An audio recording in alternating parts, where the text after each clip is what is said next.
Welcome to Number Success, a practical math program hosted by the award-winning author, educator, and successful businessman, Carl Summer. In this program, you will travel with Carl as he shows you how to solve problems in the world around you. From New York to LA, Chicago to Houston, Carl will take you on location and teach math you can use. Whether sightseeing, cruising, fishing, cooking, shopping, or more, you'll want to fasten your seatbelt. This journey through math will take you to hundreds of places on one exciting ride. Joining Carl to provide instructional support are 4 outstanding teachers who have each won the prestigious National Science Foundation Presidential Award for Excellence in Mathematics. Your instructors are Denise Gripaldi, Christine Lindeblad, Larry Williams, and Jimmy Rios. Here now is your host, author Carl Summer. In Unit 3 of Number Success Geometry, you'll be learning about perimeter and area of polygons. You'll see practical math at work as you calculate how many square feet on a pallet of sheetrock, the square feet for roofing and the required amount of shingles, and how many pieces of pressboard will be needed to cover a roof shaped as a trapezoid, and for other problems that you will encounter. Now open up your workbooks and join me for this exciting trip of learning practical mathematics. Quadrilaterals. Quadrilaterals are closed plane figures with 4 sides. We have 5 examples of quadrilaterals. We have a square, a rhombus, a rectangle, parallelogram, and a trapezoid. Let's look at the properties of a square. A square has 4 equal sides, AB, BC, CD, and DA. The 4 angles are 90 degrees, A, B, C, and D. The opposite sides are parallel to each other. Diagonal lines are equal. BD and AC are equal to each other. And when the diagonal lines bisect each other here, this forms a perpendicular line which makes these 4 angles 90 degrees. And diagonal lines, when they bisect the quarter angles, they bisect them in the middle so that they bisect them. So this is 45 degrees and this is 45 degrees, and each one of the 4 corners.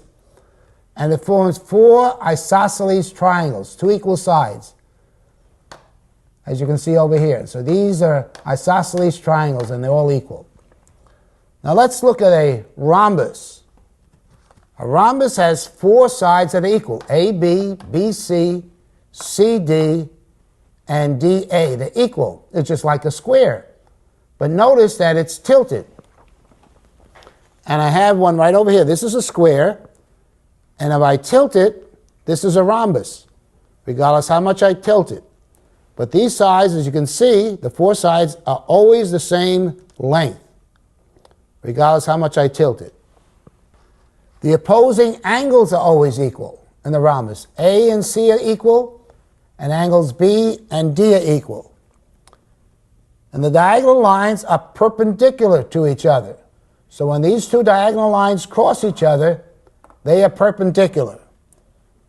And the diagonal lines bisect the angles they cross. So these 2 angles are equal to each other. Let me demonstrate it on this model over here. Now if I take this wire and I'll move this rhombus, notice that it bisects the angle right in the middle. This angle on the top and the bottom here are equal to each other. Regardless how close I make it, the opposing angles are equal and the diagonal lines always bisect it. And another interesting thing, if you can envision it, regardless how I move it, when these lines cross each other over here, it's always 90 degrees, regardless how I move it. These are always 90 degrees when I bisect them.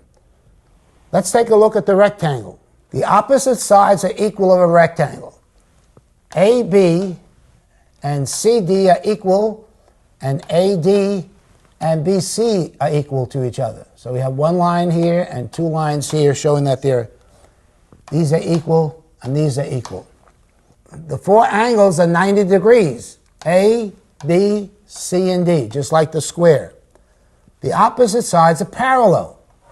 AB is parallel to CD, and AD is parallel to BC. The diagonal lines are equal.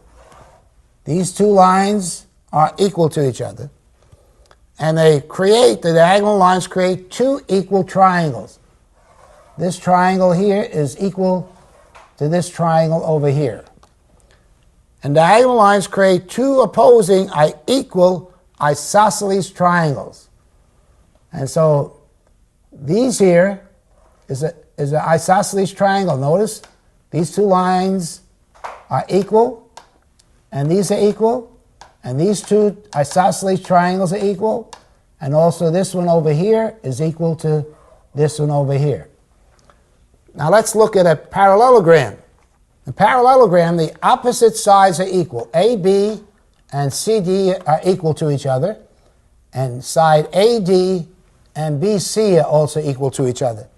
And that's just like a rectangle. However, it's tilted.